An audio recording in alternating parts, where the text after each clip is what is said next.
Bismillahirrahmanirrahim. Assalamualaikum warahmatullahi wabarakatuh. Salam sejahtera dan salam Malaysia Madani. Hadirin sekalian, selamat bertemu kembali dalam Simposium Kosar Hidup Sekol 2023. Hadirin sekalian, majlis akan diteruskan dengan sesi diskusi yang terakhir.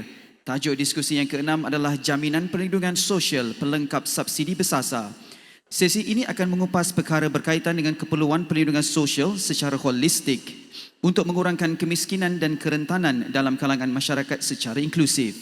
Jaminan perlindungan sosial ini meliputi aspek bantuan melalui mekanisme subsidi bersasar, intervensi pasaran buruh dan insurans sosial.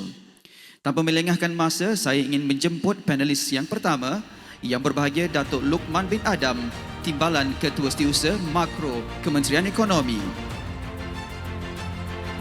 Encik Edmund Chok Peng Huang, Ketua Bahagian Strategi dan Transformasi Pertubuhan Keselamatan Sosial Perkeso. Ahli Sekretariat Jawatankuasa Penasihat Menteri Kewangan AKFIN. Dan panelis terakhir yang berusaha Dr. Zohair Muhammad Rosli, Timbalan Pengarah Penyelidik DM Analytics Nian Berhad.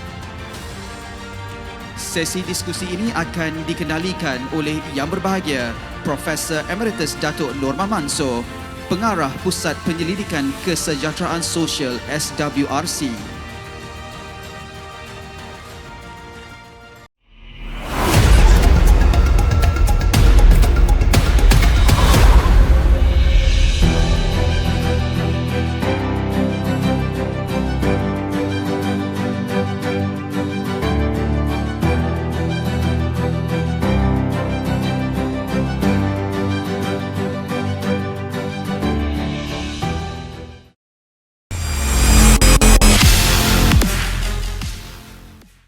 Dengan ini, majlis diserahkan kepada yang berbahagia Profesor Emeritus Datuk Norma Mansor. Dipersilakan.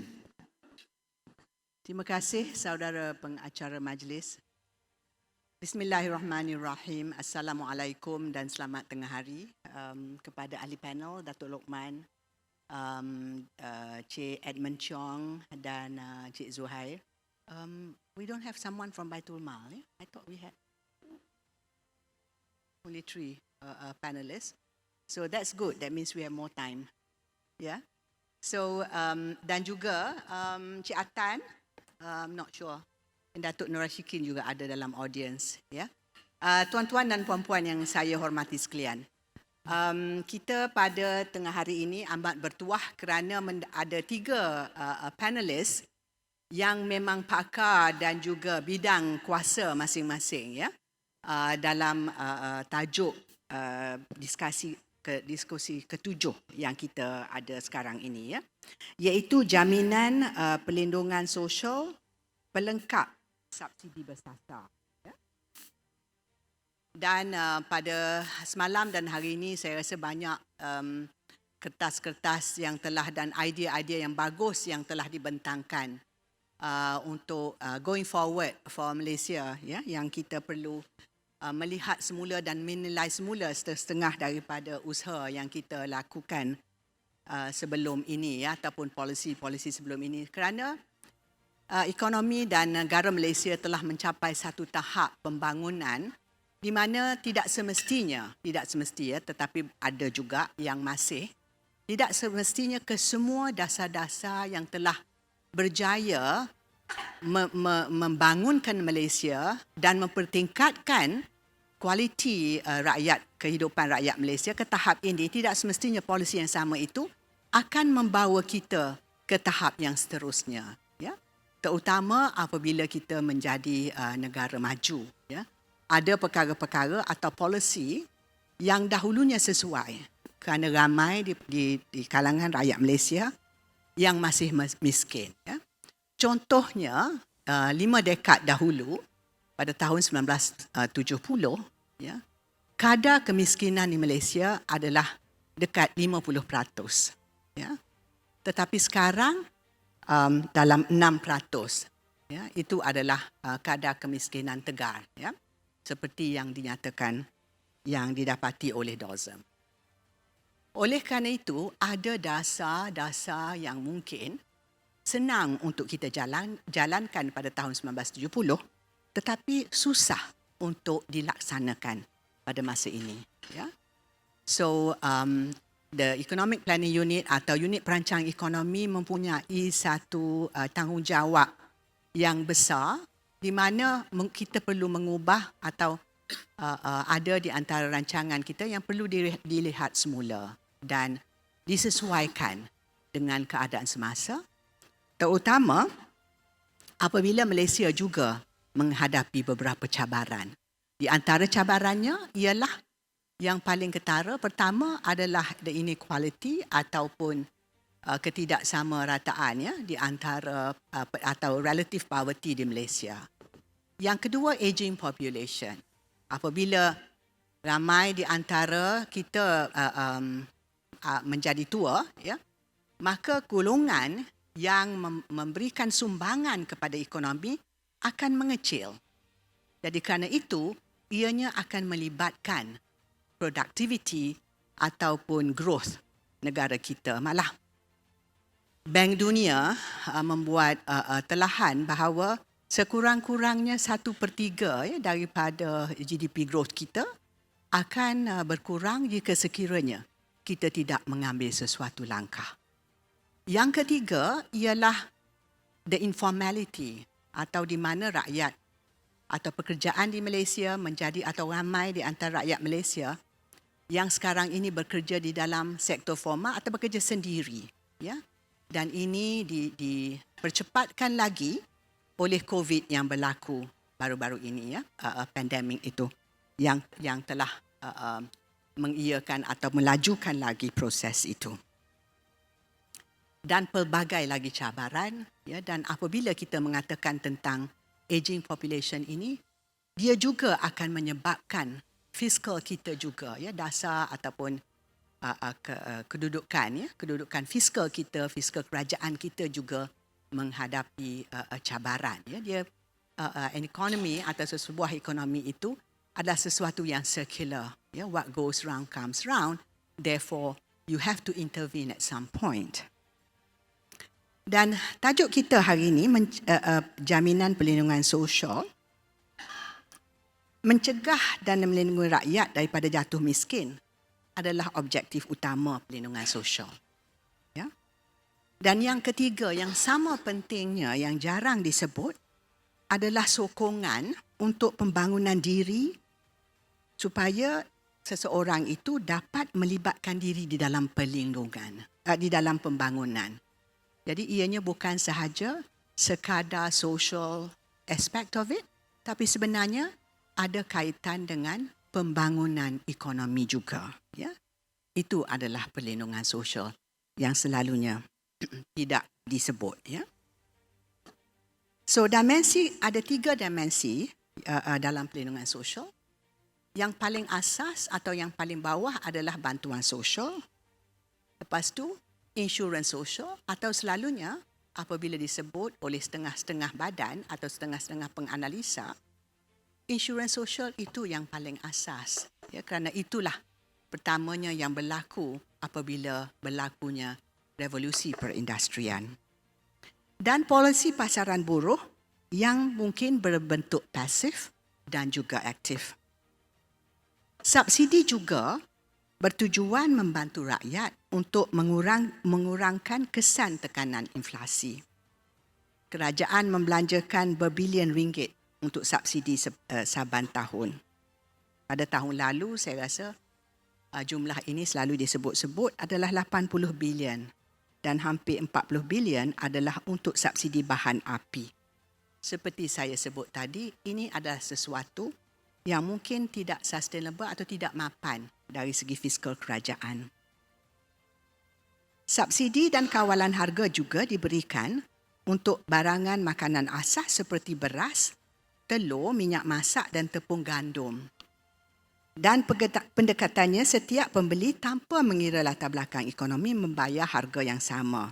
Terdapat inisiatif untuk membezakan antara pelanggan tetapi ianya terlalu kecil untuk memberikan kesan yang besar ke atas sama ada perbelanjaan kerajaan ataupun perbelanjaan keluarga. Terdapat bukti di peringkat global yang jelas pelaksanaan subsidi secara universal lebih memanfaatkan golongan berpendapatan tinggi berbanding golongan berpendapatan rendah kerana perbezaan struktur penggunaan. Pemberian subsidi juga membuka ruang kepada berlakunya isu-isu ketirisan penyeludupan yang selalunya 2-3 hari lepas ke dalam surat khabar juga, di mana minyak masak telah dikesan untuk membawa ke seberang untuk dijual, ya. Dan pembasiran wang negara serta berlakunya herotan atau gangguan pasaran atau apa yang dipanggil sebagai market distortion, dan ini juga boleh menyebabkan kepada penggunaan keterlaluan atau apa yang dipanggil sebagai misallocation of resources. Saya sebutkan tadi, dasar yang universal yang begini mungkin 50 tahun dahulu pada tahun 1970 senang untuk dijalankan kerana susah untuk kita membezakan siapa yang sepatutnya menerima dan siapa yang tidak sepatutnya menerima subsidi tadi. Persoalannya, dapatkah perlindungan sosial menjadi pelengkap kepada sistem yang mungkin akan diperkenalkan atau yang tengah dibincangkan, iaitu subsidi yang bersasar. Now, PADU adalah satu usaha di mana untuk memperlengkapkan database rakyat Malaysia, iaitu detail ataupun latar belakang sosioekonomi disusun mengikut pendapatan setiap individu atau isi rumah. Dari segi perlindungan sosial, jika sekiranya ianya perlu menjadi pelengkap, adakah perlindungan sosial di Malaysia ini sesuatu yang ada lah, yang kita katakan, ya, yang ada sekarang ini kokoh. Tetapi daripada ramai penganalisis mengatakan bahawa kita perlu memperkokohkan perlindungan sosial kita.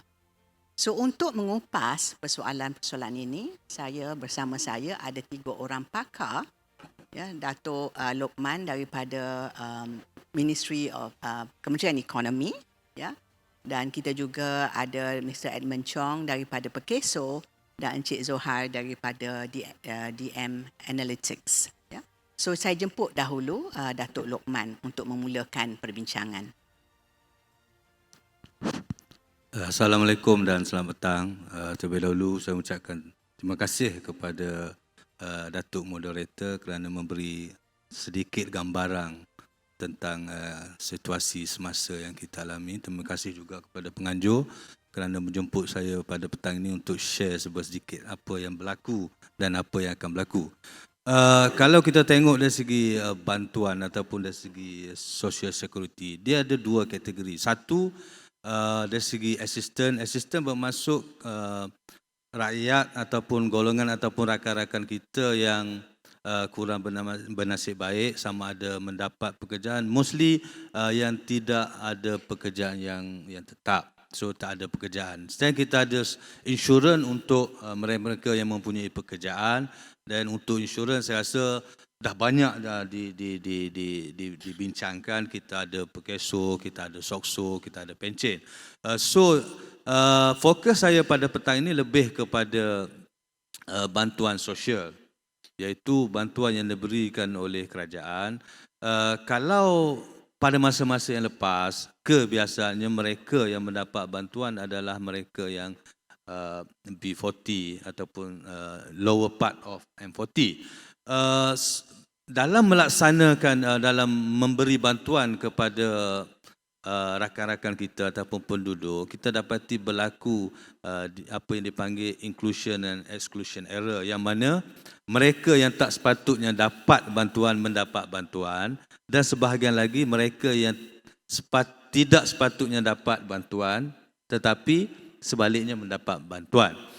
Sebagaimana yang Datuk Moderator mention tadi, in the past kita lebih kurang 50%, separuh daripada kita terdiri daripada golongan yang miskin yang memerlukan bantuan, dan tidak dinafikan cara yang paling senang adalah kita buat secara universal. Everybody will get the benefit. Sebagai contohnya, kita dapat subsidi petrol, subsidi bahan api, subsidi elektrik, subsidi gas.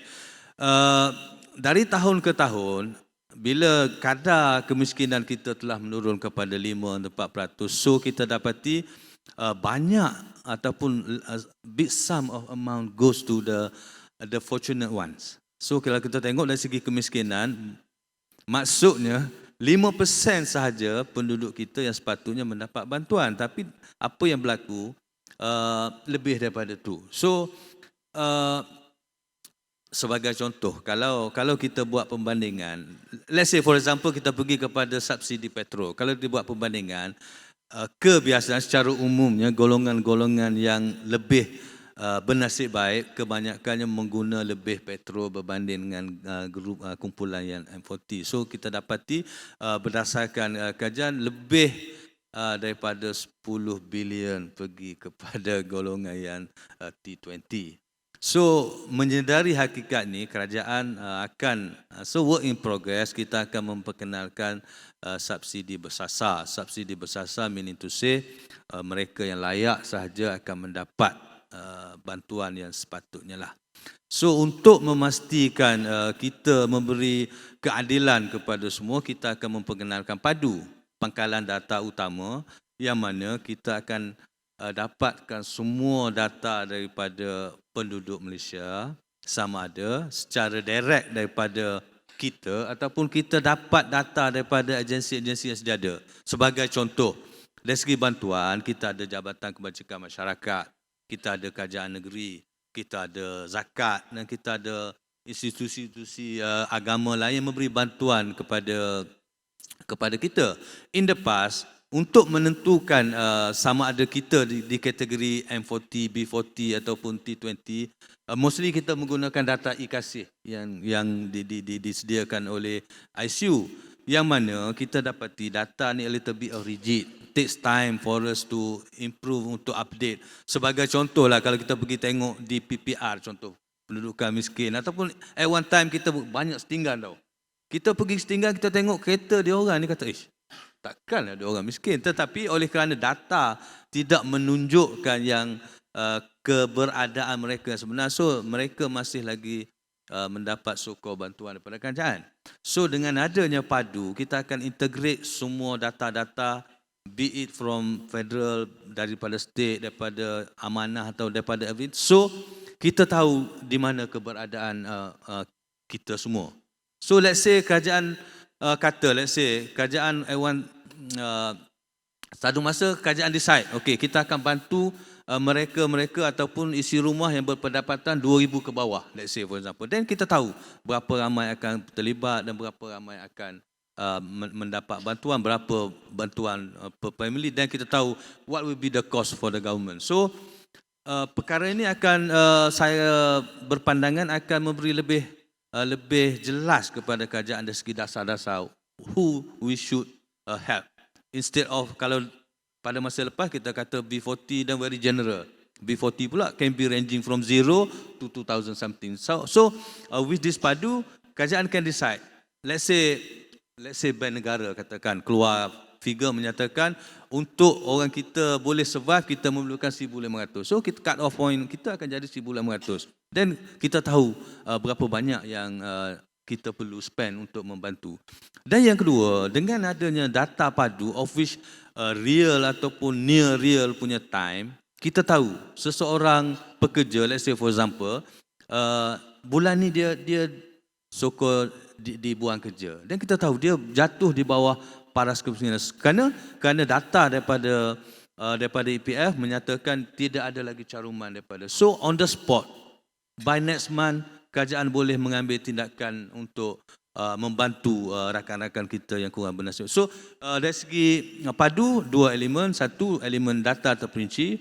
Sebagai contoh, kalau dulu, kalau seseorang penduduk tak declare dia ada 5 kereta, let's say lah for example. Sekarang ni dengan data daripada JPJ, kita tahu family ni mempunyai 5 kereta dan dia mempunyai tanah kat mana. Dan kita tahu whether bantuan masih lagi perlu disalurkan atau tidak. Dan yang kedua, dengan padu kita akan ada real time data of which dari segi bantuan kerajaan dapat dibuat dengan secepat mungkin. Instead of kaedah sekarang kita menggunakan data e-kasih, dia akan melalui beberapa prosedur. Saya rasa itu saja daripada saya, Datuk.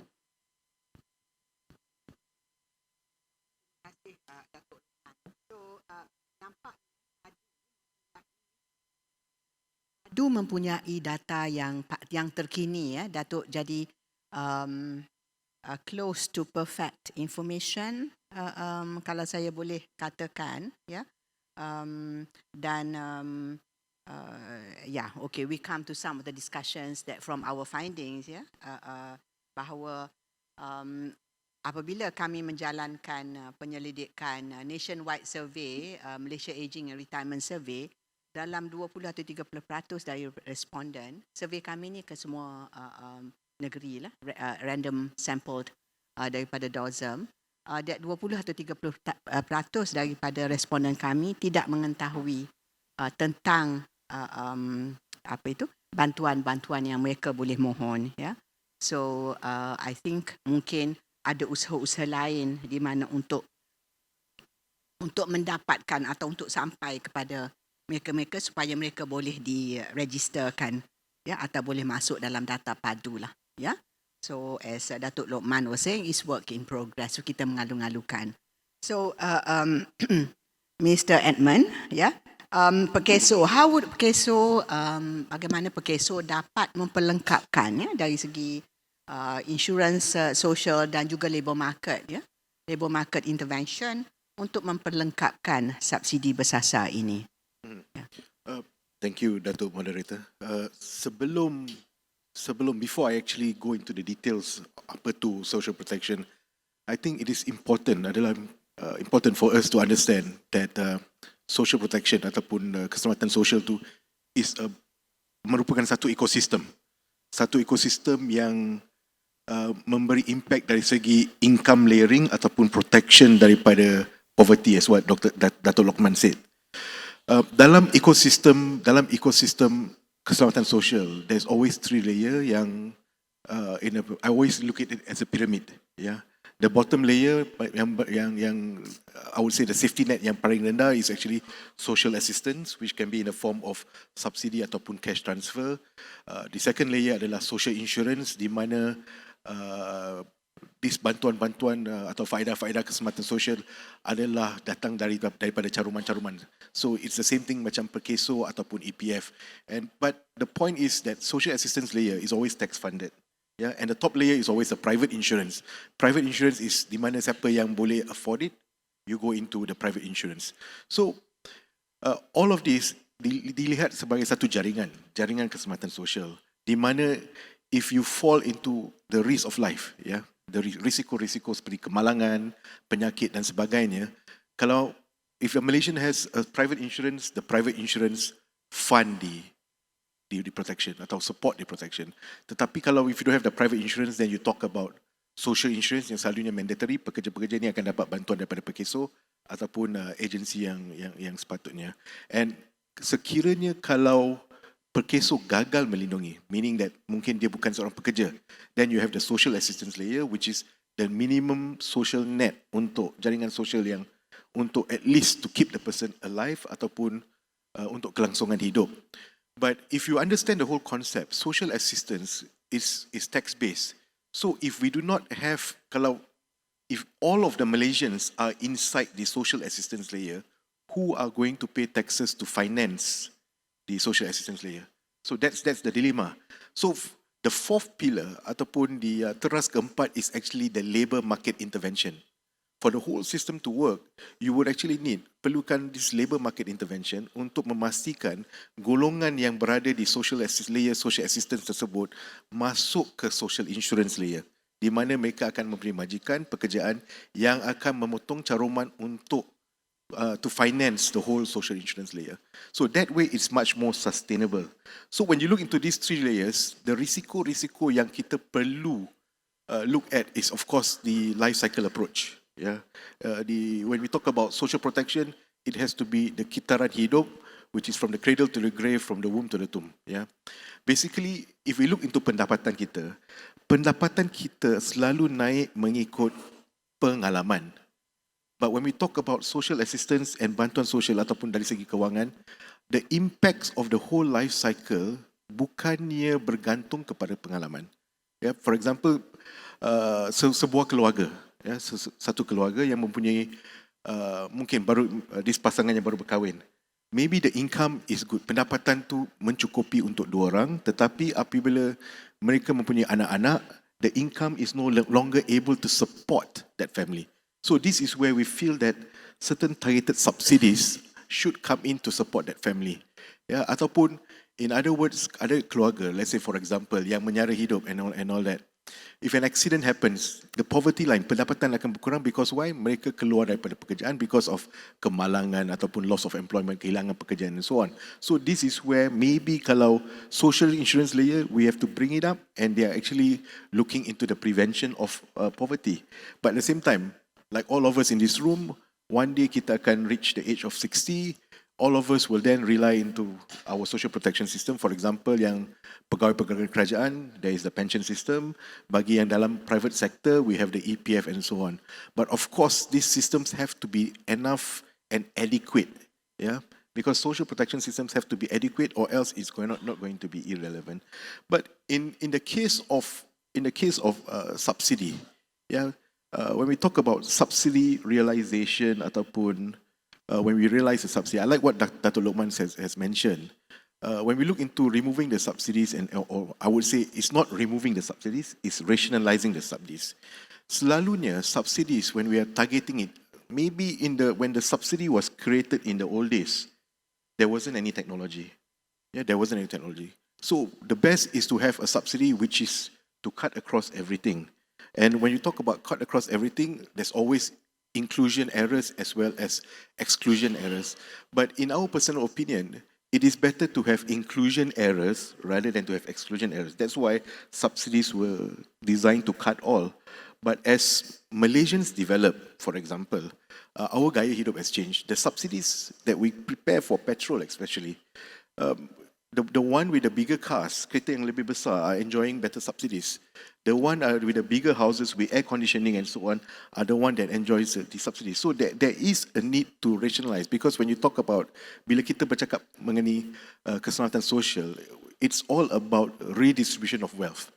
Meaning yang lebih bernasib baik to subsidize yang tak bernasib baik, the healthy yang sihat membantu yang kurang sihat, yang bekerja to bantu yang tidak bekerja. So this whole rationalization have to happen so that we are able to have a fairer society and to give everyone an opportunity. So when we talk about subsidy realization, there could be a form that we transform these subsidies into more specific universal approach that everyone get. Perhaps it could be a cash transfer. For example, when you talk about fuel subsidy, people will say that, oh, we do not benefit from it. But bear in mind, orang yang guna LRT, MRT di KL, they do not actually benefit from this fuel subsidy. So there's a need for us to think on how we want to re-engineer this process so that there's a proper redistribution of wealth. Mr. Edmund, tapi berapa percentage atau berapa peratus daripada golongan yang bekerja, daripada working age atau workforce kita yang mempunyai social insurance ni, yang ada Perkeso, yang subscribe to Perkeso atau EPF? What is the percentage kalau ianya dapat untuk menampung subsidi bersasar ini? Yeah, so basically when we look into daripada Perkeso, kita mempunyai lebih kurang 8.9 orang pencarum. Yeah. Daripada 16.6 juta pekerja di Malaysia. Yeah. So that will be in terms of percentage? So if you look into the whole percentage, there will be about 35 to 40% who are actually protected. Yeah. Or I would say 35 to 40% who are insured in terms of social protection. And the argument selalu mengatakan maybe these other fellas, these orang rakyat Malaysia yang lain mempunyai insurance, tetapi insurance penetration rate di Malaysia hanyalah 49%. Mm-hmm. And kadang-kadang orang yang sama. Orang yang sama ataupun orang yang daripada T20. Yeah. So the idea is not about protecting the T20s, but to actually to protect the whole rakyat Malaysia lah. Yeah. So itu saya rasa salah satu daripada usaha, sebab Mr. Edmund sebut di awal-awal lagi tadi bahawa social protection atau keselamatan sosial adalah an ecosystem, ya. Jadi kita perlu perlengkapkan apa-apa saja gaps yang kita ada. Yang gap besar dari segi social insurance adalah kerana mereka yang berada dalam sektor formal sahaja yang mempunyai pekeso atau mempunyai EPF, ya. Mereka yang bekerja sendiri, mungkin ada di kalangan mereka yang mengambil insurans sendiri, insurans persendirian. Tetapi kalau kita tengok kepada data, kadang-kadang orang yang sama juga yang ada pekeso punya pencaruman juga membeli insurans dan juga mempunyai EPF atau juga yang bekerja dalam pegawai kerajaan, ya. Dan salah satu daripada golongan yang kami nampak yang tidak mempunyai social insurance ini juga adalah the gig workers ataupun contract for service di dalam sektor awam, ya. So these are some of the apa yang dipanggil sebagai gaps lah yang kita ada atau jurang yang kita ada, ya. Saya sekarang beralih kepada panelis ketiga kita, ya. Encik Zuhar, Dr. Zuhar. If you could kalau boleh berikan pendapat tentang bagaimana cara untuk kita, kerana setiap usaha kerajaan di dalam negara kita ni seolah-olah is politically hijacked, ya. Selalu jadi sebagai isu politik, sama ada untuk to blame the government atau untuk mengalihkan daripada keberkesanan, ya. So what are your thoughts about subsidi bersasar dan bagaimana how do you feel about the whole new proposal ini, ya? Dr. Zuhar, silakan. Baik. Assalamualaikum. Terima kasih Datuk Prof Norma dan juga pihak SKOL atas jemputan pada hari ini. Sebelum saya mulakan political hijack untuk dasar yang dah dibuat oleh kerajaan, izinkan saya petik satu contoh, dan saya suka contoh ni. Ini adalah antara negara pengeluar minyak. Baik mana Malaysia dia bukan eksporter petrol, tetapi di negara Timur Tengah ada satu negara dia memang pengeluar petrol, net exporter of petrol. Apa yang dia buat masa dia mula-mula nak rationalize subsidi? Benda ni dah berlaku lebih 10 tahun yang lepas. Ada 4 perkara yang dia buat. Nombor satu, dan sebelum saya bagi tahu apa yang dia buat, saya nak bagi tahu juga masa yang diorang ada masa tu sangat pendek. Diorang announce umum kata nak rationalize subsidi, contoh bulan ni. Sekarang bulan apa? Bulan 11. Bulan 12, 1, bulan 2 tahun depan diorang nak start. Terus start. Okay? Dan masa tu concern ataupun kebimbangan dari pihak kerajaan masa tu ialah takut orang marah, takut orang turun ke jalanan, orang protes. Okay, so that's the biggest concern daripada pihak kerajaan masa tu. So apa dia buat? Ada 4 perkara. Nombor 1, dia mudahkan untuk permintaan siapa-siapa yang nak minta bantuan hasil daripada rasionalisasi subsidi ni. Itu nombor 1. Dia mudahkan application untuk nak dapatkan bantuan. Nombor 2, dan ini bagi saya pun secara peribadi sangat penting. Dan saya kira mungkin sesi yang tengah hari tadi, sepatutnya hari ini sesi tentang media. Tetapi tak ada sesi tersebut. Tapi tak mengapa. Nombor 2, apa yang dia buat ialah messaging. Okay? Message apa yang disampaikan kepada rakyat, kepada orang ramai. Dan ini bagi saya amat penting. Dan saya sebagai rakyat biasa, orang public, orang awam dekat luar, bila saya lihat dekat luar sana, tengok dalam sosial media, apa yang diberitahu oleh media, saya rasa macam something is not right. Sebab dokumen kerajaan yang sedia ada sudah cukup baik. Saya bagi senang, satu contoh. Dalam dokumen bajet baru-baru ni, ada satu artikel kecil Dia tulis, dan saya sangat suka artikel tu, dia tulis kenapa kita tak boleh lagi buat GST. Dia tulis dalam artikel tu. Very clear, detail dan semua proses tu pun ada.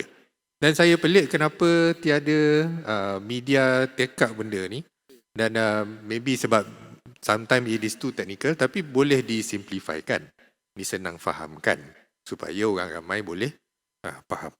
And that's why saya katakan tadi, apa yang Iran buat tadi, nombor satu, senangkan permintaan untuk bantuan. Nombor dua, messaging, bagi tahu dekat public apa yang you nak buat dan apa yang public akan dapat. Nombor tiga, sebelum saya pergi nombor tiga, saya terangkan dulu apa yang dia bagi tahu dekat rakyat. Dia bagi tahu contoh, saya tarik subsidi minyak 50 bilion, 25 bilion saya akan pastikan terus dapat dekat rakyat. Terus dapat. Separuh, 50%. So that's one of the key messaging yang dia bagi tahu dekat rakyat. Tapi rakyat masih lagi masa tu macam okay, mungkin you sembang je, tak buat ke apa kan. Tapi in the end it materialize lah. Benda tu sampai dekat rakyat. Nombor dua, messaging. Nombor tiga ialah dekat Iran masa tu, dia punya institution. Maksudnya dari segi untuk pemberian bantuan tu, contoh kita mungkin dah ada BSN ke, MOF sudah collaborate dengan bank-bank tempatan yang ada untuk nak salurkan bantuan semangat tunai ramah dan sebagainya lah. Tapi masa tu saya bagi tahu ni, dalam konteks dekat Iran masa tu, itu adalah benda yang dipastikan supaya bila dia tarik je subsidi, dia boleh channelkan terus separuh duit tu terus masuk dalam akaun bank rakyat dia. Itu nombor tiga. Nombor empat, yang saya rasa juga amat penting dalam konteks Malaysia dan apa yang Iran buat ialah dia pastikan supaya penguatkuasaan dekat on the ground. Maksudnya dia pastikan supaya tak ada peniaga yang menaikkan harga barang dengan melampau-lampau. Harga barang tu mungkin akan naik sikit, tapi tak ada profiteering lah daripada situ. So penguatkuasaan nombor 4. So nombor 1 tadi memudahkan orang nak minta pinjaman. Nombor 2 is messaging. Nombor 3 is institusi yang sedia ada ni adakah boleh jalankan ataupun tidak contoh program nak buat rasionalisasi subsidi minyak ni. Dan nombor 4 ialah penguatkuasaan. Berbalik kepada Malaysia, secara peribadi saya rasa nombor 1 kita sudah tidak perlu risau. Sebab macam Datuk Lokman bagi tahu pun tadi, padu sudah ada. Dan bila saya baca berita pun daripada Menteri Ekonomi tadi, dia pun ada mengatakan bahawa padu, dan saya suka. Data dalam padu ni bukan berdasarkan gross income, pendapatan kasar, bukan. Ini akan berpandukan kepada pendapatan yang you boleh guna. Bukannya lepas bayar cukai itu saja. Ini termasuklah pendapatan yang lepas you dah jalankan you punya tanggungjawab you tiap-tiap bulan lah, bayar hutang whatsoever, berapa you tinggal. So ini adalah satu benda yang amat penting sebab satu contoh saya nak bagi, dan ini berlaku masa COVID tahun 2020, saya ingat lagi. Saya tak nak sebut negeri mana, saya tak nak sebut agensi mana, tapi saya nak bagi contoh. Kenapa perlunya untuk lihat kepada tahap bukan pendapatan kasar tapi pendapatan yang tinggal, yang apa yang ada je dekat isi rumah tu lepas dia orang dah belanja banyak-banyak. Masa COVID dulu tahun 2020, satu negeri dipanggil semua agensi kerajaan yang berkaitan. Dia orang nak tahu satu benda je. Berapa ramai orang susah dalam negeri ni?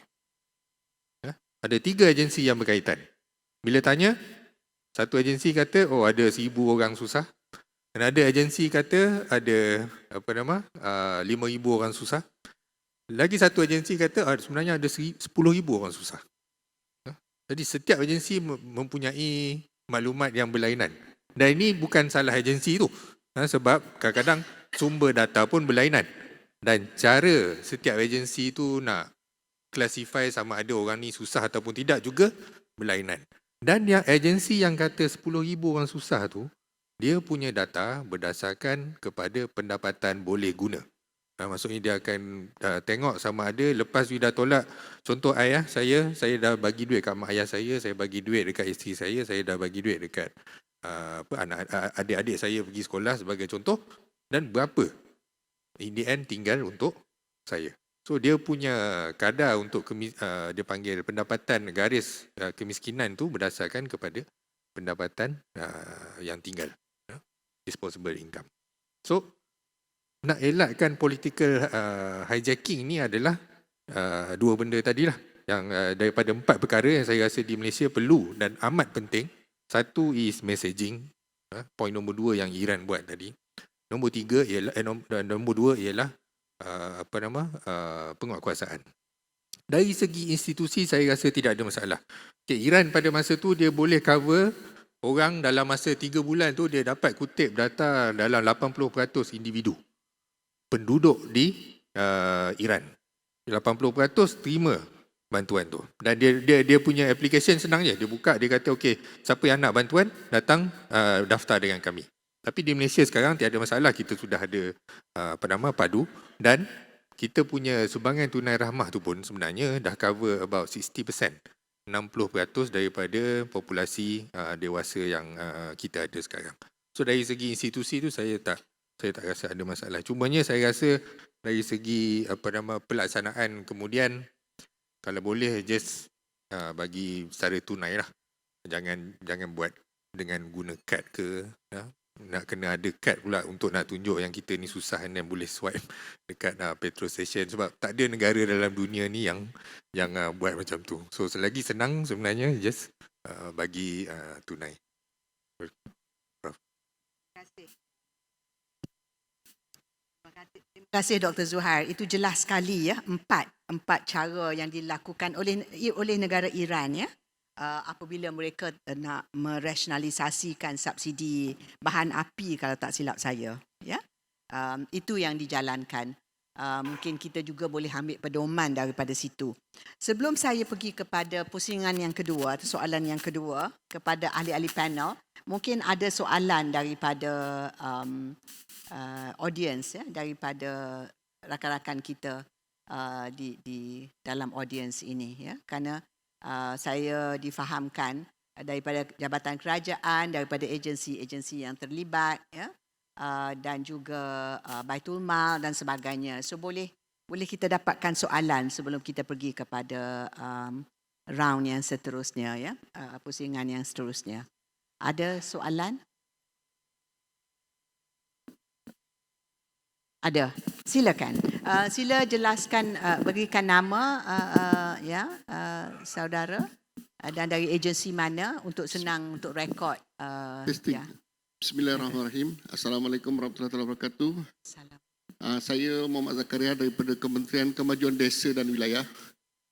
Selepas 2 hari mendengar beberapa perbincangan, didapati bahawa sebenarnya ada beberapa isu yang berkaitan dengan kos sara hidup yang perlu diambil kira oleh kerajaan.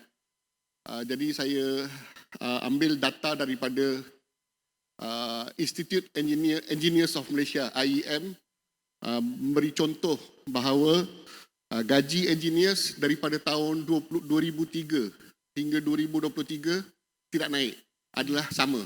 Maknanya gaji dah 20 tahun gaji jurutera di Malaysia adalah 1,800 sehingga sekarang juga 1,800. Jadi bayangkan selepas 20 tahun berapa kali dah berlaku kenaikan harga, tapi perkara ini dinafikan oleh beberapa pihak terutama industri untuk menaikkan gaji. Jadi ini satu perkara yang perlu diambil kira oleh semua pihak. Keduanya, kita perlu ambil kira bahawa kenaikan kos sara hidup disebabkan oleh kejatuhan nilai ringgit, yang mana kita telah miskin 40% bila kita punya duit kita depreciate kepada 4.71 daripada $1. Ini menyebabkan double effect, yang mana kenaikan harga barangan berlaku di peringkat global, dan double effect dia disebabkan depreciation of US dollar, harga menjadi lebih mahal dalam negeri disebabkan oleh import kita menjadi mahal.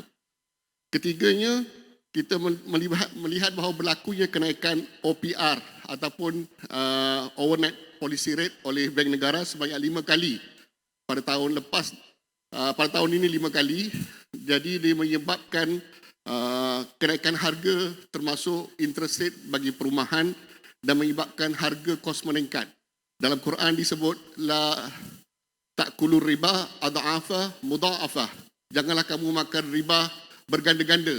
Tapi inilah satu langkah yang diambil untuk menstabilkan monetary policy, sedangkan dalam Al-Quran disebut supaya janganlah kamu memakan riba. Dan dengan polisi riba ini, saya tidak nampak ia boleh menyelesaikan masalah inflasi. Itu soalannya ke? Ini beberapa perkara yang saya akan balik pada soalan.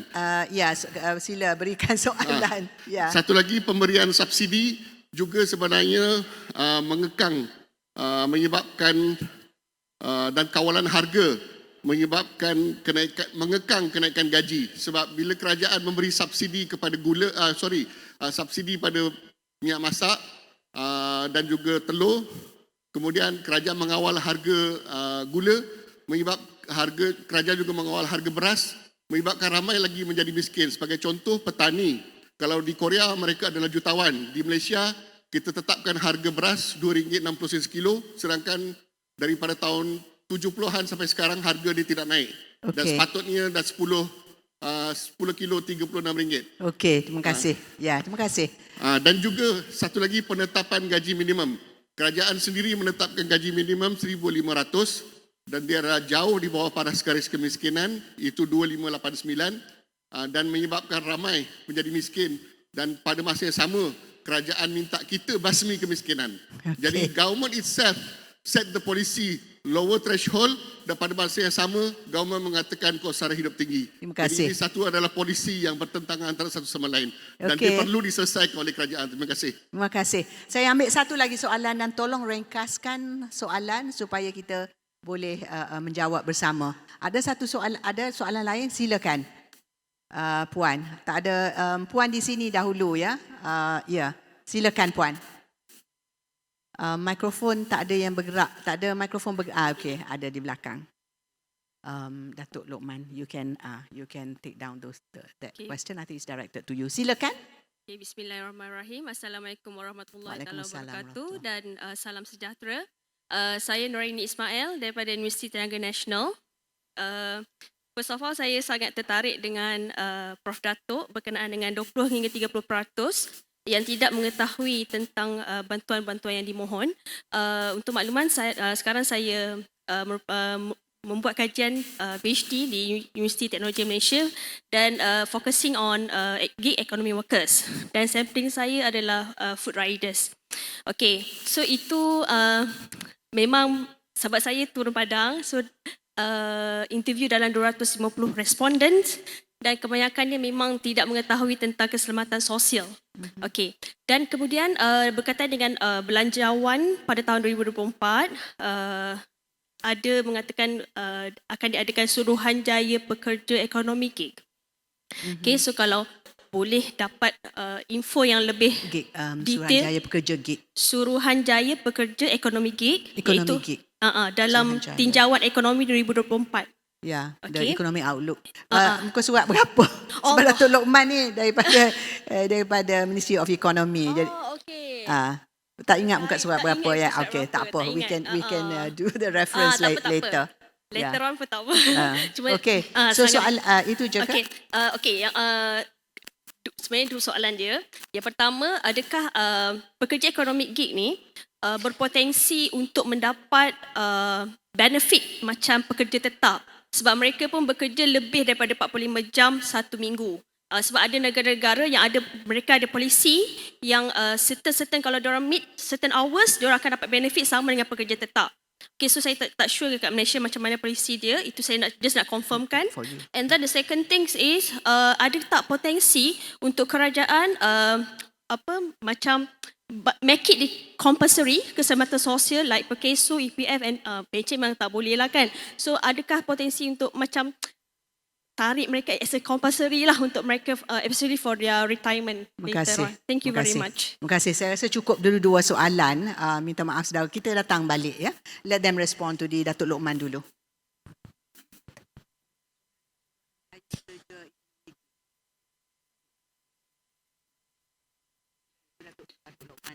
Ya, Datuk Lokman. Okay, Assalamualaikum. Kalau saya boleh respon kepada soalan pertama daripada rakan saya lah, Tuan Zakaria tadi. Satu dari segi tiada kenaikan gaji. Macam ni cerita dia. Kita in the past, ingat sedekat yang lepas, kita faham masalah gaji adalah masalah yang besar bagi rakan-rakan kita yang bekerja. So, pada masa tersebut, usaha kerajaan telah memperkenalkan gaji minimum. Of which kita kata gaji minimum adalah gaji yang paling rendah yang boleh dibayar oleh kerajaan. So kalau kita ingat, sebelum gaji minimum diperkenalkan, I was involved 100% in this. Kita tengok ada pekerja kita dibayar serendah RM350 sebulan. So menyedari hakikat yang keadilan sosial ataupun keadilan pekerja, kita telah memperkenalkan gaji minimum. Gaji minimum meaning to say this is the minimum rate that company can pay. Haruslah diingat, bila kita perkenalkan gaji minimum, ekspektasi kerajaan supaya gaji yang atas-atas akan naik. Malangnya, perkara ni tak berlaku. So, bila kita ada gaji minimum, sebahagian daripada majikan menurunkan gaji yang mahal kepada minimum. So, benda ni berlaku. In reality, benda ni berlaku. Tapi selagi gaji dibayar lebih daripada 1,500, mereka tidak melanggar apa-apa peraturan. That's why kerajaan pada tahun hadapan akan memperkenalkan gaji progresif. Yang mana in the past, gaji minimum membantu kumpulan yang bawah. So gaji yang progresif akan membantu rakan-rakan kita yang berada di pertengahan lah, diploma holders dan degree holders. So hari ini, in fact hari ini pun kita ada sesi pembentangan kepada ahli parlimen dan senator untuk memperkenalkan ataupun memberi idea what is progressive wage is all about.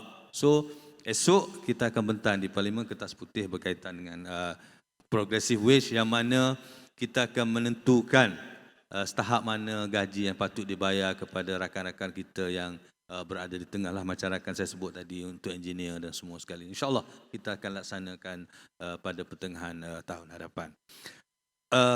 Yang kedua, dari segi global impact dan OPR tu, saya rasa semua negara mengalami masalah inflasi yang mana akan berlaku kenaikan harga barangnya tu tak dapat dinafikan, semua negara berlaku. That's why kalau kita tengok every year dalam bajet kerajaan, in fact pada tahun ni pun kerajaan membelanjakan 14 bilion untuk menampung kos kenaikan harga barang. Saya rasa kita kena bezakan antara keperluan asas dengan so-called leisure lah. Kalau kita tengok dari segi keperluan asas, kita dah adalah minimum living wage that we should get lah, at least for us to stay alive.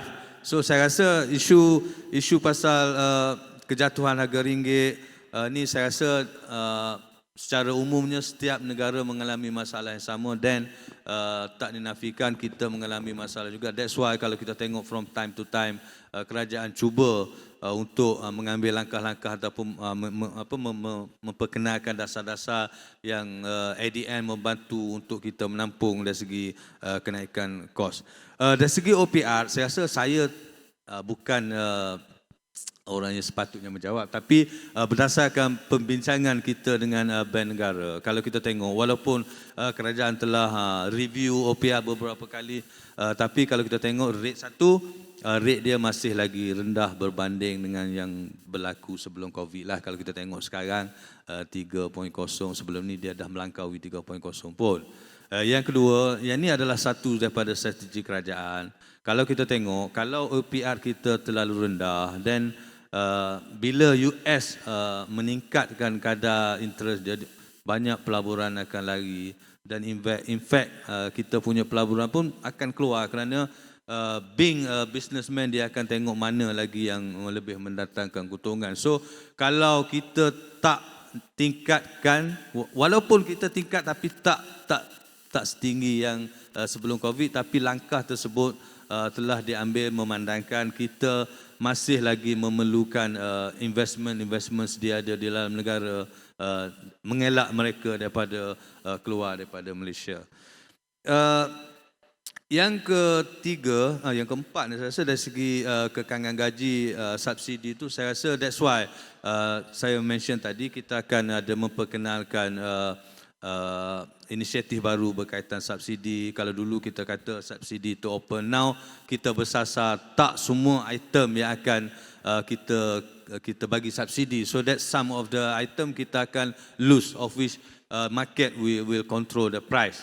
Dengan harapan bila kita release dari segi subsidi, then up to the majikan at the end nak bayar gaji berapa. So kita tak boleh kata tanpa subsidi automatik kita akan dapat gaji yang tinggi.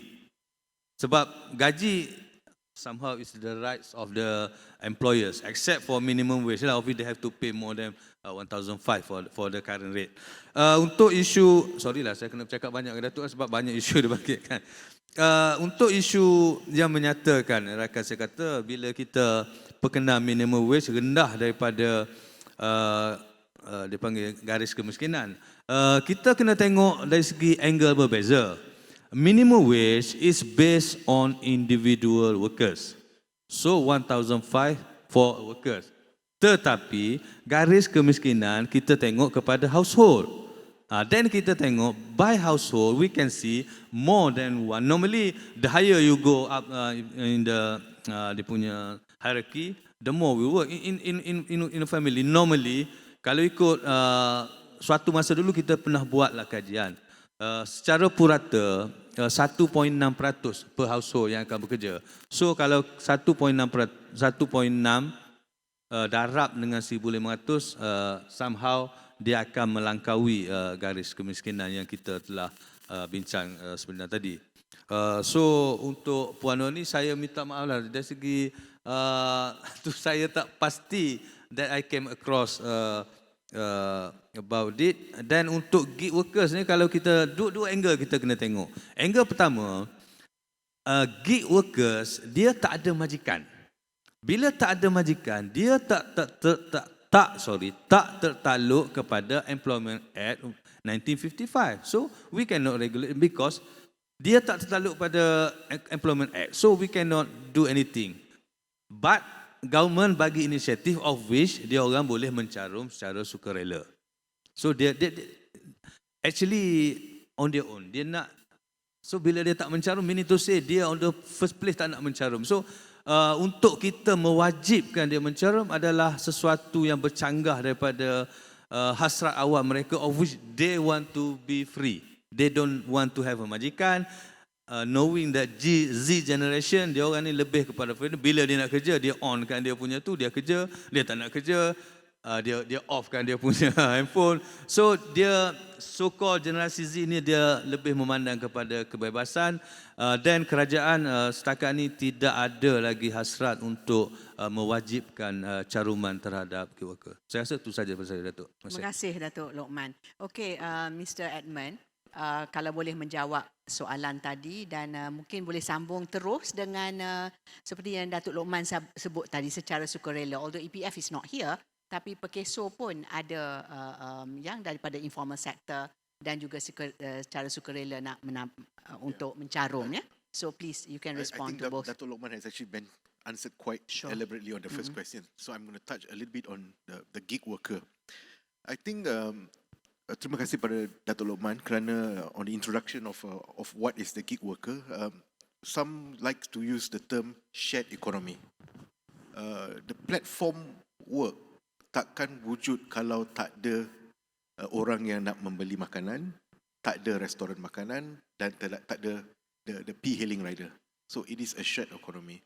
And when you talk about the platform work, whether to recognize them as work or not, it's the matter of looking into Akta Kerja 1955, which is contract for service ataupun contract of service.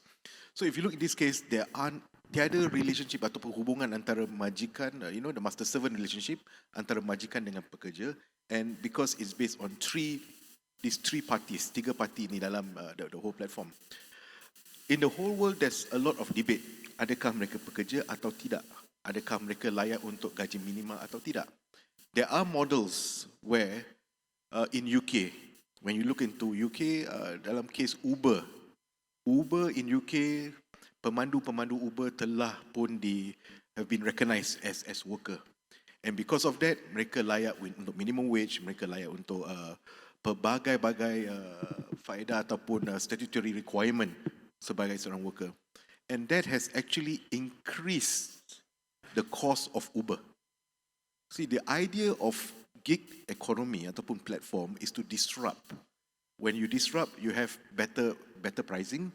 You disrupt, you have competition, and that's where everyone agrees that okay, a ride daripada Kuala Lumpur KLCC ke IOI City Mall ni, it is RM20. But if you don't agree, you don't take it.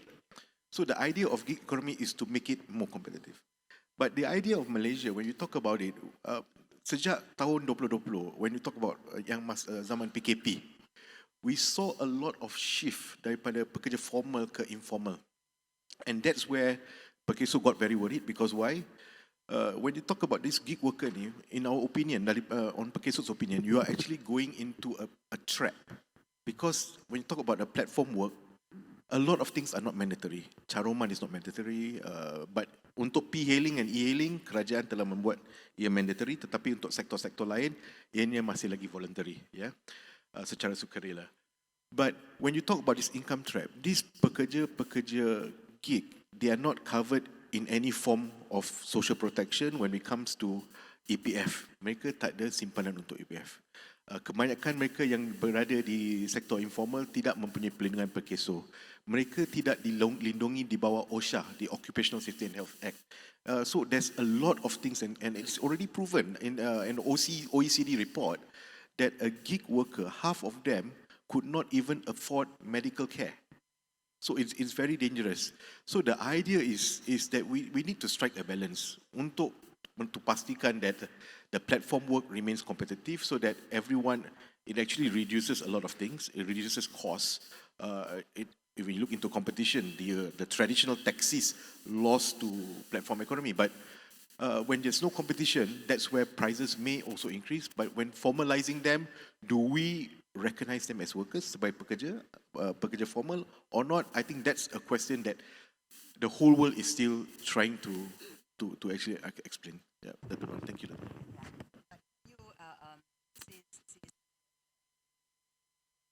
So mungkin kita boleh share sekarang ini berapa daripada gig workers yang voluntary, because you shared yesterday that the numbers were looking very good, yeah. Yeah. The housewife dengan social security untuk suri rumah, suri rumah dan juga voluntary itu. If Mr. Edmund can share. Okay, Perkeso pada awalnya mempunyai Akta 4, which is Akta Keselamatan Sosial Pekerja 1969, and that is normally the way of doing business untuk Perkeso adalah that's enforcement. Kalau tak carum, you enforce. But sejak kita move into the gig worker in 2017, Akta Keselamatan Sosial Pekerjaan sendiri, and now we have Akta Suri Rumah, Akta 789, which is the Suri Rumah. These are very voluntary based, and what we found out, apa yang kita found out is that when it's voluntary based, of course pada permulaannya adalah susah, but tetapi bila mereka melihat value, because caruman Perkeso tersebut bukan untuk dirinya sendiri tetapi untuk orang tanggungan dia. Yeah, so that's the most important thing. I would always like to say Perkeso melindungi 8 juta, Perkeso menginsurансkan 8 juta orang tetapi melindungi 24 juta orang-orang lain seperti orang tanggungan and so on. When we talk about Suri Rumah, we have about 300,000, hampir 300,000 yang mencarum dengan Perkeso, but thanks to the subsidi kerajaan, which is actually to look into the grant untuk membantu suri-suri rumah yang berada di bawah IKASE. But the whole idea is that Suri Rumah is actually expanding. And also dari segi SPS, kita telah melihat daripada group P-hailing and E-hailing, where we also want to leverage on technology as well. So perbincangan telah bermula dengan company seperti Grab, Panda, to talk about when you talk about caruman Perkeso, this group yang sukarelawan ni, these are what we call kais pagi makan pagi. So when we ask about sila caruman untuk Perkeso, when they say it's about RM300, saya lebih rela untuk beli beras dahulu. So the idea is that it's hard for us because we find it hard to part with our money. Tetapi bila ada yang kes-kes berlaku, sometimes it is very difficult. Seperti yang ada satu kes di KL di mana dua rider 2 rider accident, 1 meninggal, 1 end up in hospital, 1 dilindungi, 1 tidak. Because why? It's voluntary. So it's it puts Perkeso in a very hard position untuk But membantu now orang. you have almost 1 million, kata silap Yeah, saya. we have almost 1 million. Yeah, so out of 2.2 million informal workers, yeah, so well, almost 50% or close to 50%. So that to me, that's quite, yeah, itu yang saya nak minta Mr. Edmund share itu. Yeah. Yeah. So it is some good news jugalah. Yeah. Thank you, Mr. Edmund. So, Dr. Zuhair, do you want to respond to any of the points raised? Silakan. Just a little bit lah. I think Datuk Lokman, Mr. Edmund dah bagi tahu dengan panjang. Cuma saya nak set some context. Contoh macam apa yang Mr. Edmund bagi tahu tadi dan juga Datuk Prof. Nomar pun bagi tahu. Kita ada sekitar 2.6 juta kerja sendiri. Ini yang memang dipanggil own account workers yang by definition dia tak ada pekerja. Dialah majikan, dialah pekerja. And bear in mind, mungkin apa yang kita nampak dalam mereka yang mencarum untuk SESSS tu from Perkeso tu is maybe mainly daripada gig workers. Basically daripada P-hailing dengan e-hailing. Ni pun I think daripada collaboration antara Perkeso dengan platform providers dengan Grab dan sebagainya. Tapi tadi pun sebelum sesi ni start, saya ada borak dengan Mr. Edmund. Dia pun kata dia nak cover juga this group, which is good. This group that I'm going to mention is that ni golongan macam contoh kakak saya jual nasi lemak dekat tepi jalan. Kakak saya yang jual goreng pisang dekat Medan Selera, for example. Okay, so these are the group actually, I would say majority dalam golongan yang bekerja sendiri. Dan sebab gig workers maybe around 30% daripada mereka yang bekerja sendiri. Tapi yang bekerja sendiri tepi-tepi jalan ni, yang Makcik Kiah ni yang jual goreng pisang, jual nasi lemak semua ni, mereka ni masih lagi ramai daripada gig workers. So and it is a good news. Macam Mr. Edmund bagi tahu tadi, mereka pun mahu cover golongan ini. Itu nombor 1. Nombor 2, saya nak ulas sikit pasal gaji daripada tuan daripada KK DW. And ini memang masalah utama kita lah. Saya rasa ini pun semua orang sudah aware. Kalau kita lihat laporan Bank Dunia tahun lepas pun, dia orang ada bagi tahu negara kita ni antara negara dekat benua region kita ni, negara kita ni antara negara yang paling banyak kawal harga. So, by right, bila kita dah banyak kawal harga, kita tak sepatutnya rasa terkesan lah dengan peningkatan kos sara hidup ni. Tetapi, kita masih lagi terkesan. Dan saya nak, Prof, sikit lagi Prof, bila cakap pasal perlindungan sosial, saya nak sentuh tentang perlindungan sosial pasif. Dia ada dua perkara penting. Nombor 1 ialah gaji minima. Macam Datuk Lokman bagi tahu tadi, nak pastikan minimum yang pekerja dapat tu sebanyak sekian-sekian. Nombor 1. Nombor 2, dan ini sangat penting dan terjadi semalam. Nombor 2 ialah hak pekerja. Hak pekerja ni termasuklah dalam penlibatan pekerja dalam kesatuan sekerja. Semalam di Dewan Negara dah diluluskan pindaan untuk Akta Kesatuan Sekerja. Dan dalam pindaan ini pendapat peribadi saya sendiri, akan melemahkan kesatuan sekerja yang sedia ada. Kenapa kesatuan sekerja ni penting? Saya ada terlibat juga dengan kesatuan sekerja yang sedia ada sini. Dan bila saya tengok, bila kesatuan sekerja itu kuat, dia boleh demand gaji dengan majikan dia. Sudah tentu, of course, kita punya pelibatan, pekerja kita pelibatan dengan kesatuan sekerja ni amat rendah. Tak ramai yang berdaftar. Okay? Tapi bila saya tengok di kalangan mereka yang berdaftar dengan kesatuan sekerja ni, dia orang boleh demand gaji dengan majikan. Dan bukan sikit. Sebagai contoh, satu bank, dia yang kesatuan sekerja saya cakap ni, ahli dia bukan macam kita, eksekutif, yang ada degree, tak ada. Okay, ni semua yang kerani, yang jaga nombor bila you masuk nak bawa keluar duit daripada bank, yang jaga dekat kaunter dekat depan, Pak Guard, cleaner, ni semua yang pekerja bawahan. Bila diorang kuat, diorang ada kesatuan diorang boleh nego dengan majikan. Dan negotiation, bila saya tengok, bukan calang-calang, bukan sahaja benefit kenaikan gaji 2 digit sebagai contoh, bukan tu saja, tapi juga manfaat contoh you nak dapatkan loan amount yang tinggi, interest kosong. Dia boleh dapat. Ni hasil daripada rundingan bersama dengan majikan, panggil collective bargaining. Dan RUU yang baru dilepaskan baru-baru ni, semalam in fact, ini akan membenarkan kewujudan kesatuan sekerja lebih daripada satu di satu tempat kerja. Satu tempat kerja lepas ni akan ada banyak-banyak kesatuan sekerja. Dan ini akan melemahkan pekerja itu sendiri sebab nanti akan ada kesatuan sekerja yang lebih pro majikan sikit. Bila ada lebih pro pada majikan sikit, you punya collective bargaining pun takkan jalan. Kalau jalan pun ianya tidak akan betul-betul untuk manfaat dan interest kepada pekerja itu sendiri. Dan ini adalah sebahagian daripada perlindungan sosial sebenarnya. Dan ini adalah amat penting bagi saya sebab ini adalah dapat ini menunjukkan kita punya struktur penerimaan gaji yang diterima oleh pekerja, terutamanya pekerja dekat bawahan. Dari segi gaji minima, macam Datuk Lokman bagi tahu tadi, Kementerian Ekonomi ada buat pasal progressive wage system, dan ini sangat bagus untuk pengetahuan semua. Kalau tengok dalam rancangan Malaysia ke-12 tu, lagi 2 tahun, kita nak pastikan daripada RM100 ekonomi kita nak pastikan RM40 dapat kat pekerja. Sekarang dalam RM32.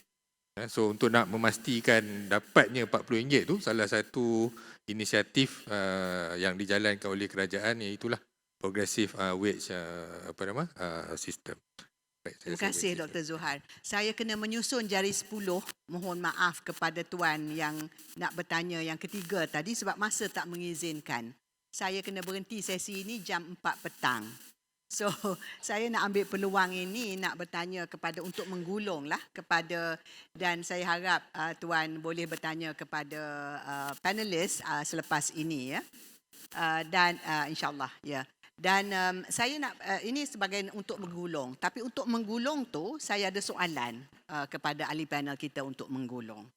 Kita berbelanja 80 bilion, 70 bilion lebih dan sebagainya untuk memastikan bahawa kita dapat mengurangkan atau mengelakkan kemiskinan, membantu rakyat. Tapi kalau kita tengok kepada data sama ada relative poverty di kalangan rakyat Malaysia ni, bila kita bandingkan relative poverty ya, di antara yang kaya dengan yang miskin, kalau di negara lain, selepas cukai dan selepas berlakunya bantuan sosial dan sebagainya diberikan kepada rakyat, perubahan itu adalah dalam 30-40%. Yang paling tinggi ialah seperti Denmark, Netherlands dan sebagainya. Tetapi di Malaysia, dia berganjak sikit saja. Sedangkan banyak kita belanjakan. Ya? Kita berbelanjakan berpuluh bilion yang kita sebut tadi. Jadi saya nak anjurkan kepada kesemua ahli panel untuk menggulung ini. Adakah ya, sebab lepas ini kita akan membuat penilaian ya, sama ada kita berjaya atau tidak mengurangkan kemiskinan atau mengurangkan jurang yang kaya dengan yang miskin di rakyat Malaysia, di mana itulah dijadikan sebagai ukuran ya, sama ada polisi kita berjaya atau tidak ya, polisi percukaian dan juga polisi keselamatan sosial, sama ada berjaya atau tidak. Jadi kita nak serahkan kepada Datuk Lokman dan lepas tu Cik Edmund, pendek saja ya, because we almost, kita dah jam 4 ni saya rasa. Okey, terima kasih Datuk. Saya rasa miskin ni mana-mana akan berlaku kemiskinan lah.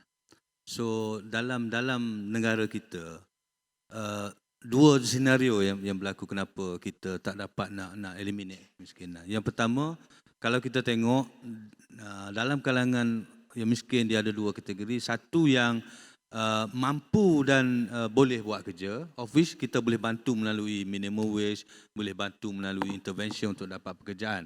Yang tu saya rasa kita tak ada isu dan kita boleh tingkat dia punya gaji melalui latihan dan progressive wage. Cuma isu yang kedua tu yang memang dah tak boleh bekerja, among household ada yang memang dah tak boleh kerja. That's why kita kata tadi, dengan introduction of padu, kita akan sasarkan golongan-golongan ini. Bila kita ada subsidi bersasar, yang 10 bilion yang pergi kepada T20 akan kita gunakan balik untuk membantu yang bawah, so that kita boleh angkat mereka mengatasi garis kemiskinan. Yang kedua, sikap kita lah, Datuk. Ada di kalangan yang miskin tegar memang tak nak keluar daripada garisan kemiskinan, kerana bila mereka berada di bawah kemiskinan, mereka akan dapat bantuan dan dapat bantuan, sedangkan bila mereka melampaui garis kemiskinan, mereka akan kehilangan. Itu saya rasa dua daripada saya. Terima kasih, Datuk. Silakan Mr. Edmund. Yeah, I think Datuk Loman mentioned it very clearly. Selalunya kita create sesuatu, kita mewujudkan sesuatu subsidi, kita harus memikirkan adakah subsidi ataupun bantuan itu menjadi insentif untuk kepada kemiskinan ataupun it disincentivize poverty.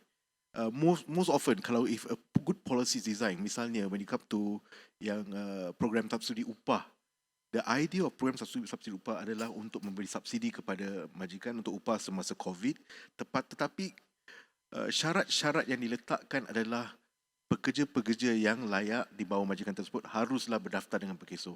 So that actually saw a creation of majikan mendaftar these people to be covered.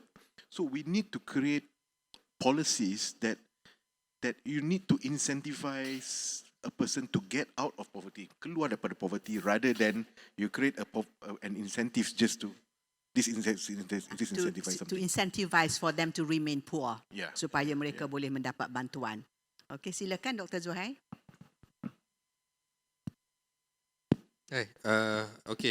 Untuk alleviate poverty ni, kalau tengok kiraan secara rambang lah. Sebab contoh miskin tegar ni maksudnya orang yang tak cukup makan.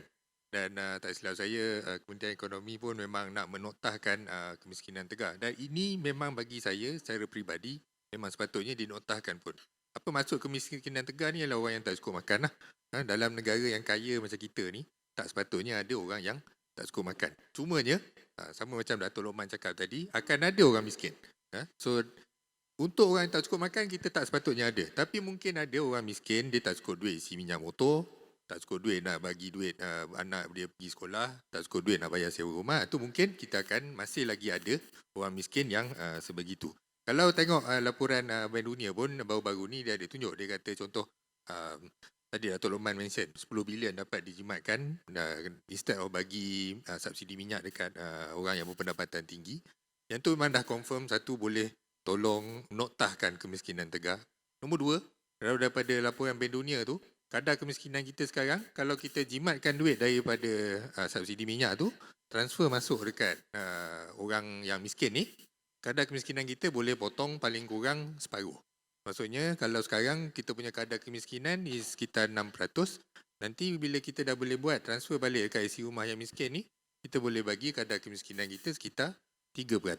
Rancangan Malaysia ke-12 kita nak capai lagi 2 tahun dalam 4.6% tak silap saya. So kita dah capai.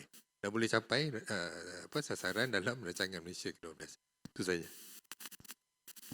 Dengan pendapat daripada Dr. Zuhair tadi, kita telah menoktahkan diskusi kita pada petang ini, dan saya mengambil peluang ini, ya, jika sekiranya bersama-sama audiens sekali boleh join saya untuk mengucapkan berbanyak terima kasih kepada 3 orang ahli panel kita dengan memberikan tepukan tangan, ya. So terima kasih, dan saya serahkan balik kepada pengacara majlis.